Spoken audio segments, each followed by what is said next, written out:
But at what age were you when you were saying, you know, why is this happening to me all the time? And not by I, just one person, there were several people. yeah, yeah. I will say my upper teenage years, like, because at one point I thought, man, I guess this is gonna be my life forever.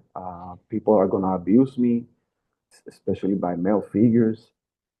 And at some point, by writing my book, I remember how I was gonna end my life. I remember thinking about riding my bike in the street that I used to live in, or I Oh, I grew read up. that. Yes, yes. That on the other street that met the street where I grew up, it was kind of like a hill.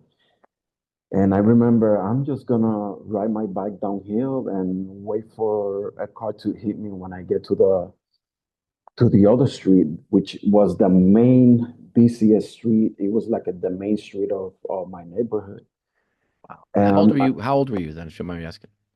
I was between when I started having those thoughts, I would say between the ages of 12 all the way to 16, maybe 17, Wow. that I always thought about doing that. And I'm glad I never did, but it was always in the back of my mind because I remember going always to my room and I couldn't sleep, and I would force myself to sleep.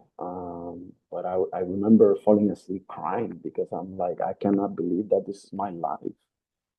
So I'm glad that you mentioned the things that are happening out there now with teachers, because we applaud that, or people applaud. Oh, because I start reading the comments when I see video clips of a teacher found guilty of abusing kids at her school, and I see the comments from male figures saying, "Oh, why I didn't have a teacher like that when I was going to school." Like, Yeah.